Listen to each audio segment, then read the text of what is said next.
Halo Combat Evolved redefined first-person shooters. But what good is a first-person shooter if you can't shoot? The rules are simple. Shooting is completely off limits, but grenades, meleeing, and glitches are all in play. And of course, we'll be completing the game on Legendary because, I don't know if you've heard, but technically I'm a top 50 Halo CE speedrunner. While this isn't a speed challenge, I will have a timer going in the bottom right corner. Also, I won't be showing every death because if I did, this video would be at least an hour long. So if you're ever wondering how long each level's taking, just take a look down here. I'm Immortan Bill, and today you're my war boys. Witness me as I beat Halo Combat Evolved on Legendary without firing a single bullet. Punch it. Ah, sir.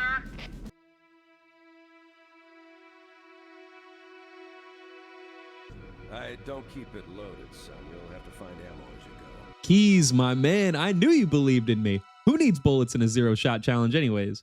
Since I'm so used to speedrunning the game, for now, the routes that we take are going to follow standard speedrun strategy, and we'll just improvise as we go along. We get extremely lucky with our fallen Marine dropping a frag for us. You'll see why that matters in a second. Just 2 quick backsmacks to take care of. Normally, we jump over this barricade and shoot the grunts while running by, but with that frag, we can just take them out and scurry on through. The great part about Pillar of Autumn is that not only are the enemies all bunched up, but grenades are everywhere, letting us just cause chain reactions that do serious damage. The only difference is that it's just a little bit slower without shooting. But a big priority moving forward is taking extra time through these segments to make sure I pick up any loose grenades, because otherwise we're screwed. One thing that stands out early on is how powerful these grunts are. We don't get the luxury of hitting a quick little headshot with our pistol. If these guys group up and we're not prepared, they will kill us. And don't get me started on the elites, because we just got absolutely gifted here. Here's where we had our first example of some theory crafting. Without a plasma pistol, we can't beat this elite to the hallway. And beyond that, can't deal with the reinforcements that pop up around them. So rather than overcharging, we start by sticking one elite and hiding behind this pillar. The other elite just keeps on running down the hallway, and if you're better than me, you can stick him too. Then throw a grenade at the closer enemies, and you should have everyone taken care of. And if anyone's left over, you know what to do. The rest of the level follows our normal strategy, just a little bit slower. Beat off these grunts, chuck a perfect plasma grenade that kills everyone ahead of you 100% of the time, and you're rewarded with basically infinite grenades you can use to clear out the final section. We crash land on the Halo ring, and even though we can't shoot, we still got a couple tricks up our sleeve. Rather than crossing the bridge, we do a grenade jump that lets us skip multiple waves of Covenant. And as we move forward, we're quickly introduced as to why not shooting can be a major problem. When all you have are frag grenades, 4 grunts and 2 elites are a scary sight. So once these grunts group up, then we can take them out. Also, I will say the Marines are a huge help here, drawing the elites' attention so we can just hit them with a backsmack. Every grenade counts. If we're going to make it through this level, we can't miss a single one. The first 3 dropships are pretty nice because we already have nade spots for them. At the first ship, we stick the 2 elites, throw a frag at the rest, and beat down any survivors. The second ship is more of the same. We throw a plasma to one side, frag the other, and again, beat down the rest. And since we've been careful with our nade count, even the third dropship is pretty easy, being able to throw 2 plasmas and a frag to take out the majority of enemies. Yeah, not to mention getting blessed with these 2 sticks and somehow staying alive. But now it's time for the hard part. The 4th dropship is landed, and we were way too late to throw grenades as the Covenant jumped off. So for now, me and my war boy, we need to defend our post. Looking at our minimap, I see someone running for the first stairway, and man, come on, this guy juked me out of my shoes. He had me on skates over here. The second elite thought he was being slick, but hey, saw him coming a mile away. Stuck them both, no problem. We're in a really good spot here with full grenades and just so many on the ground. We just need to take it slow and let them come to us. I'm prioritizing any plasmas I can find for the elites and frags for a group of grunts, and it's turning out pretty well. And I will say, I got extremely lucky. The Covenant ran up in small groups. They all ran up at once, I'm donezo. But with these small waves, there's really nothing to worry about. We survived the 5 dropships, and now it's time to save some Marines. This may be the first time you're hearing of it, but we passed through a clearly natural formation, and Warthog fling ourselves to the 2nd level to deploy the light bridge. One more Warthog fling sends us into the Forerunner structure, and from all our playthroughs, I know 2 grunts are waiting, so a plasma takes care of them. Unfortunately, I brought hands to a gunfight, that's on me, and was not able to save the first group of Marines, but there's always next time.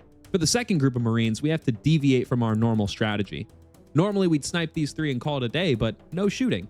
But what's crazy here is that if we pick them up, the game registers them as not being in the area, so it lets us skip the section. After, we splatter these guys, of course.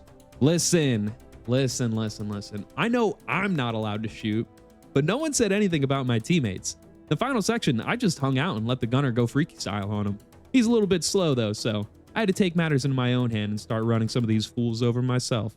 Not shooting on Halo was definitely a step up from the Pillar of Autumn, but nothing could have prepared us for what comes next.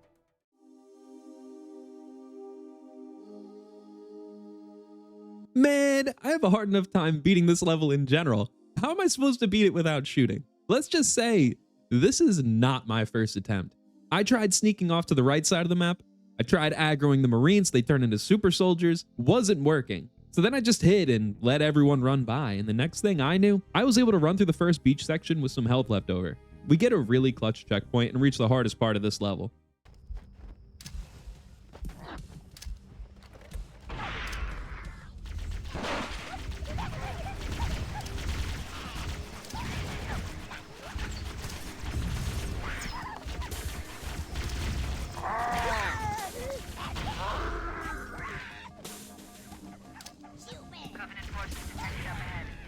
And for navigating that chaos, we're rewarded with a free camo that lets us move on generally untouched.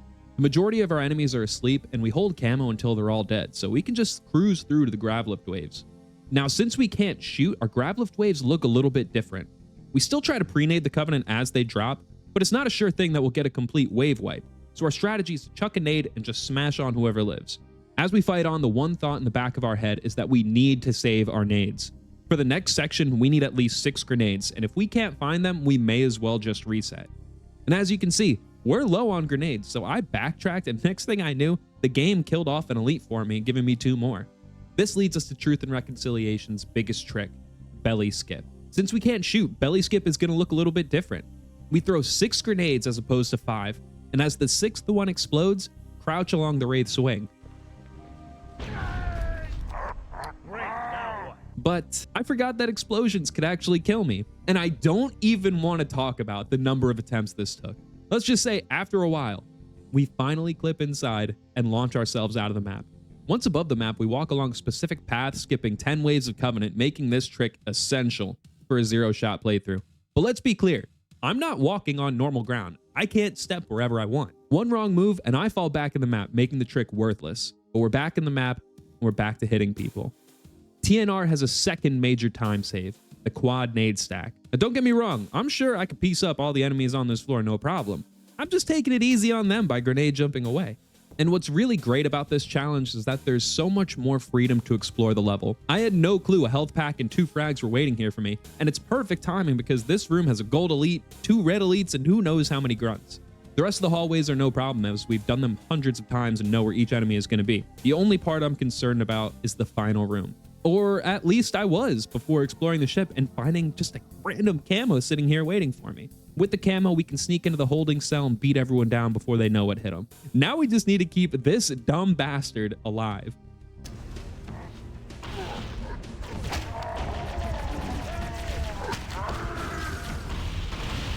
Holy fuck, dude. I thought I was gonna have more trouble here, but I have to say, Keys, you really surprised me. All that's left are 3 bomb-ass plasma throws and a bit of a longer ending dialogue sequence, and the level's done. Did I lose an hour of my day doing this? Yeah. Was it worth it? Kinda.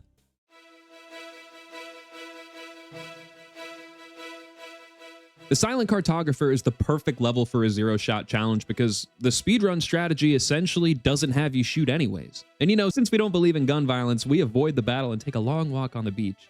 There's a warthog waiting for us that we used to run over some Covenant and warthog fling ourselves through a locked door. The only noticeable difference is that we're forced into an unskippable cutscene.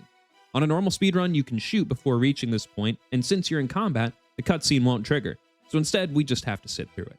Once it's over, we drop down, barely nicking the corner of this ledge, and then do it again. Once we hit the button, it's time to make our way back up. Go ahead, Cortana. Have you found the control center? Negative, Captain. The Covenant have impeded our progress. We can't proceed unless we can disable this installation's security system. There are a few enemies in our way, but with our overshield and leftover frags, they're pretty easy to get around. And I have to say, it's so crazy you can beat this level in 5 minutes without shooting. Absolutely insane.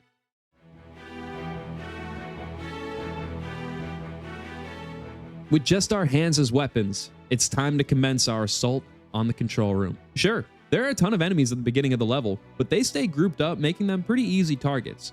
Oh yeah, now it's time to break the game. By standing in this spot, crouching, and doing these specific movements, the game just gets so impressed by the fact that we've made it this far without shooting and gives us a free Banshee. And since we're not supposed to have a Banshee at this point, the game has no idea what to do and doesn't spawn in any enemies for the rest of the level. But that's just the beginning. Once reaching this structure, we wiggle our Banshee through the hallway and set it up in the next room. From there, we melee 2 spots, hold right, and teleport away. Luckily, another Banshee is waiting for us, and you guessed it. We fly over, melee 2 other spots, hold right, and the level's over. That's a back-to-back 5 and 6 minute level, all without shooting a single bullet.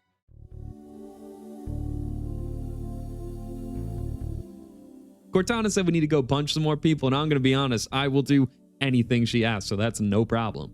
But even I can see that this swamp is sketchy, so we just grenade jump up this hill to skip the early section. After hopping on the elevator, we drop down and just start swinging on everyone in sight. But since we can't shoot, we need to be a bit more careful with this section. Our goal is to hit a grenade jump, but the timing is a little tricky. Normally we'll fire a shot with our pistol after throwing the grenade to let us know what our timing is to jump, but since we can't shoot, we got to go off some muscle memory, which didn't go too well, but at least there's a health pack nearby. We nail our next try, and as we jump through this wall, we complete the level's most important trick, reveal skip. And what's the reveal that's being skipped? A no-shot run's worst enemy, the Flood.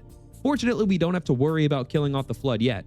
For now, we just need to hit a nice jump, grenade jump up, and hit another jump to make it back to the elevator and up to the swamp. But this is a good time to talk about what makes the Flood so difficult to deal with. We don't have an effective way of killing them. Even the weakest Flood, a human reviver Flood, take 5 melees to kill. And when they're all in a big group, flooding you, as some would say, that's just not an option. And nothing makes it more clear than the end of this level where our only goal is to survive. Since we can't shoot, there's genuinely nothing we can do to speed up the end of this level. We just need to stay alive and hope the Flood kill the sentinels that spawn in. We bob and weave with 1 red health and make it through another level without shooting.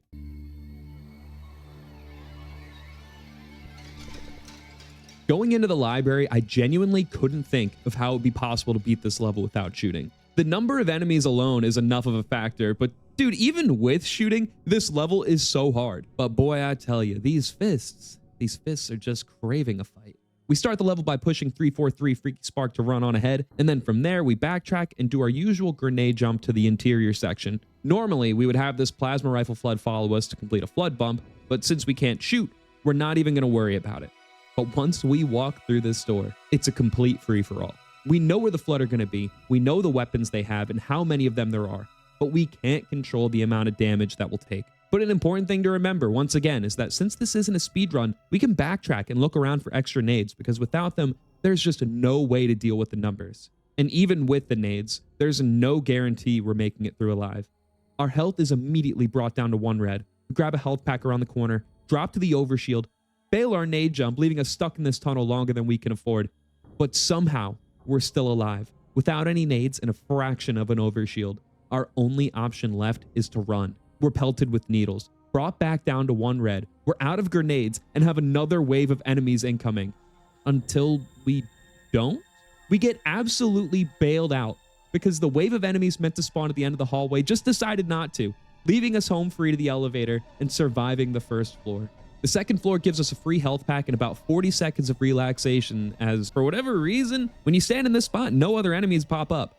But let me tell you, there is still a long way to go. We only have 1 frag grenade, and we have to use it to blow up this group of Flood running out of the tunnel, and luckily, one of them drops an extra grenade for us. As we walk out, we're ambushed by the Flood, and our only weapon is 1 frag grenade.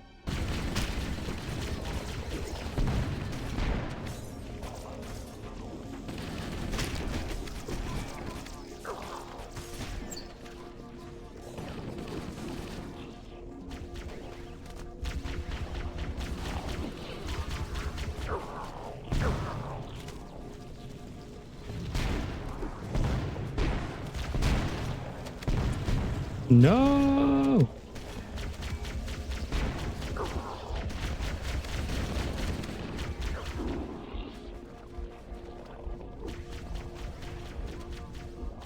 Oh my god. What? Somehow we make it past plasma rifles, shotguns, assault rifles, rockets, needlers, and are home free to the end of the second floor. I genuinely can't believe that happened. On the third floor, we improvised once again and let these sentinels go on ahead to do all our dirty work. From there, we backtrack to find some extra nades, and we're back in the tunnels. This leads us to Dark Door, just another section where the standard strategy is to do a flood bump, but once again, not an option. So what do? Man, we just kind of act like it's zombies and train the flood around to follow us, and then try to bump into carrier forms to blow them up. And with the amount of carrier forms that spawn in, it's actually not so bad. Until, of course, we hit another ambush. Some of them survive to reproduce.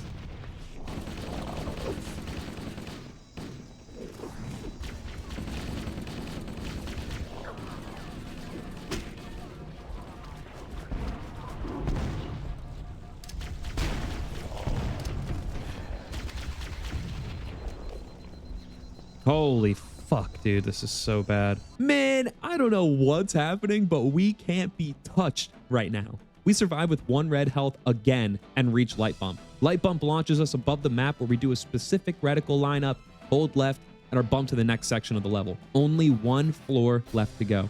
And the 4th floor is perfect because as long as we hit our grenade jumps, shooting doesn't even cross our minds. Once we jump through to this room, we just need to wait for the door to open. But fun fact, if you hide in this corner, the flood have no idea you're there and won't attack you. We dodge and duck, dip and dive, looking for a grenade. And once we find one, nade jump past the final door to finish the library in 30 minutes.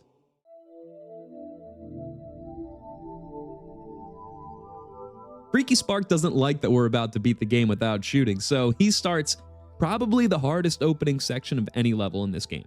Out of the cutscene, we're immediately attacked by 4 sentinels, and let me tell you, they do damage. At first, I didn't know how to approach this. I ran up and tried to stick them, but without getting multi-kills, there was no guarantee of surviving.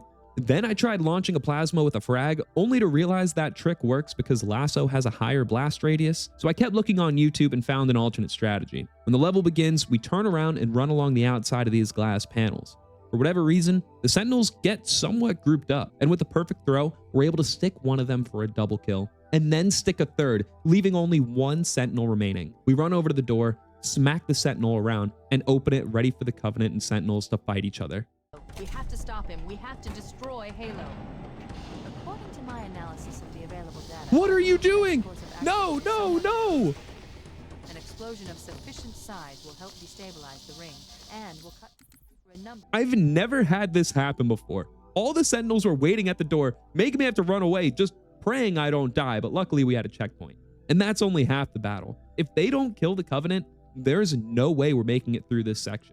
Luckily, they do their job killing all the elites and letting us run to the next door. Once through, we do a trick called a deload that makes it so all but 4 enemies spawn into the next section. And after sneaking by them, we grab a Banshee, run them back over, and hit the button again to spawn in the rest of the enemies. The most difficult part of the level is over, and now it's time for Bool. Bool stands for Banshee out of level, and it lets us glitch out of the map, hitting a series of triggers until the level is over. It's super precise and hard to learn, but we're also not on a time constraint, so there are really no worries. When the trick's over, we fly back into the map, squeeze our Banshee through Broken Door, and fly past the flood. All that remains is 1 last pulse generator, and we're only 2 levels away from beating the campaign without shooting.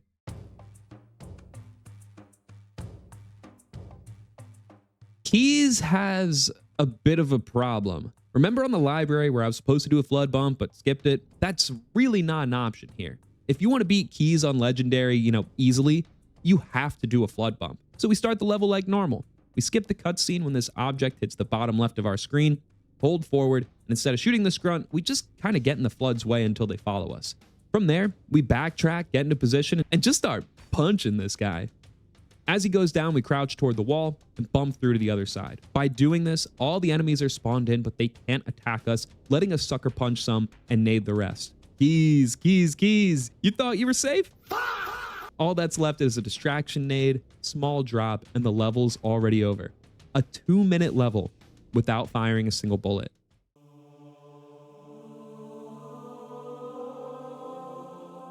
The Maw is a completely different beast of a level when you can't shoot. And side note, it's also way more fun. The number of times I had to quit, restart, and come up with a new strategy just made it feel like a brand new game. Our main priority during this level is to save our grenades, because if we don't make it to the reactor room with 4 plasmas and 4 frags, We cannot beat this level. At the start of the level, we move forward enough to trigger a wave of flood, and then we drop back to let the sentinels take care of them. Once they have their attention, we run past and we crouch along this door to get bumped above the map. From here, we can jump along, skipping multiple enemy spawns without being touched. But unfortunately, we fall back in a little earlier than we wanted to. That's not too much of a problem.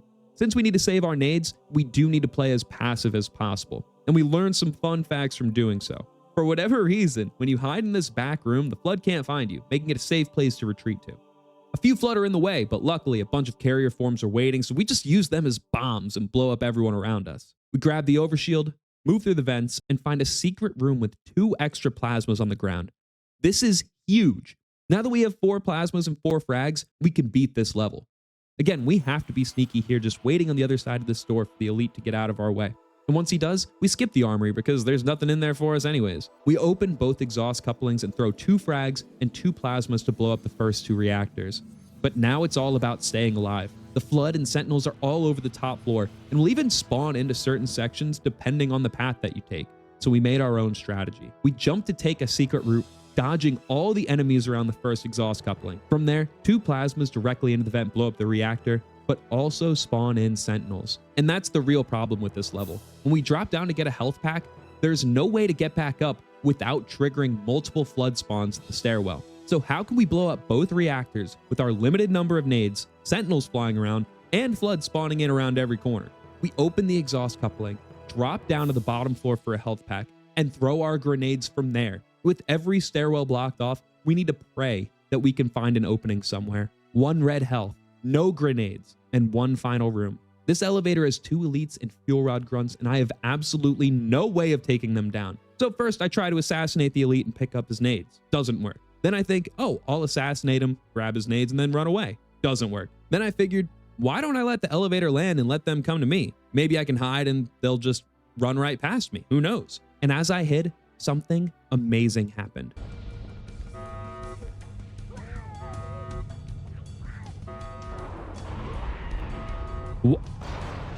How have they died? How? Ah!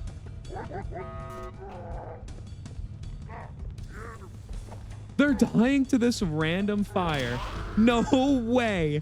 These little freaks were playing around with fire and all KMS themselves. What a massive break. That was the final hurdle in our way.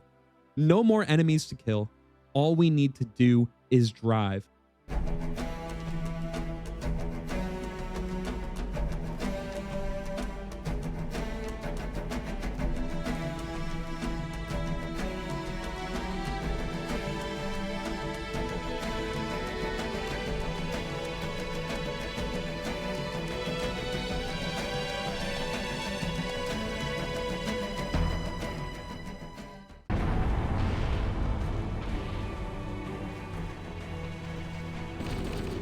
Oh, what am I doing? Why am I shooting?